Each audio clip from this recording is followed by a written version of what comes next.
Ron Paul Institute for Peace and Prosperity welcomes you to 5 Minutes, 5 Issues.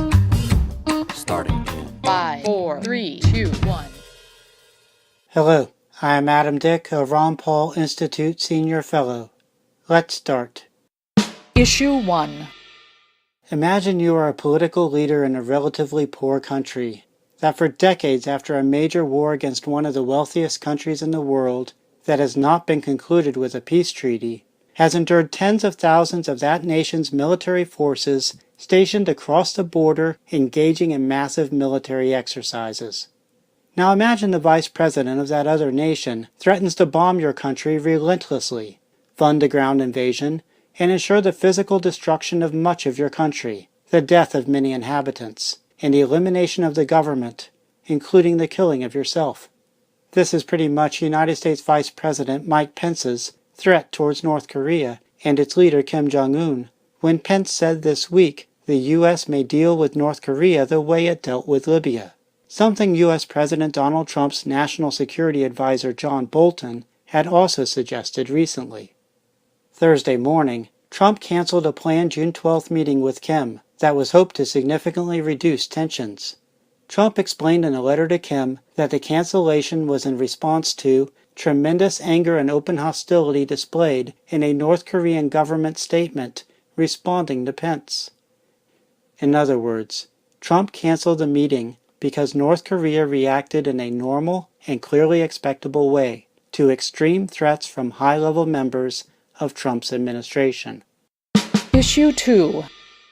Writing at LouRockwell.com, Michael S. Rosef makes an important observation about empire and the U.S. government, in response to Secretary of State Mike Pompeo saying in a Monday Heritage Foundation speech that Iran threatens Americans' safety.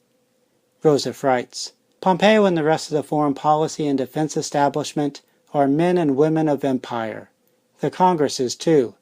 This means that they do not act on behalf of America and Americans. They act on behalf of the empire. They are always giving us Americans a song and dance, that they are acting for our own good, our safety. Issue 3. On Tuesday, the Venezuela government expelled 2 top U.S. diplomats, with President Nicolas Maduro calling one the head of the U.S. Central Intelligence Agency in Venezuela and accusing both of interfering in the nation's recent presidential election. U.S. Vice President Pence's Twitter post in response confirms Maduro's general concern. Pence wrote, Nicolas Maduro just expelled our senior American diplomat from Venezuela following their sham elections. This provocation will be met with a swift response.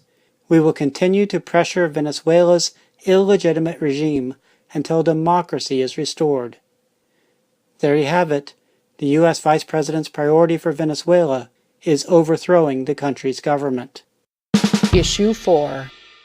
President Trump is right to be upset about the U.S. government spying on his 2016 presidential campaign. But how unique is such spying? Lee Edwards, who now works at the Heritage Foundation, was Director of Information for Senator Barry Goldwater's 1964 presidential campaign. Edwards wrote Thursday at the Wall Street Journal about extensive spying on that campaign by the U.S. government for the benefit of President Lyndon Baines Johnson, who was seeking re-election.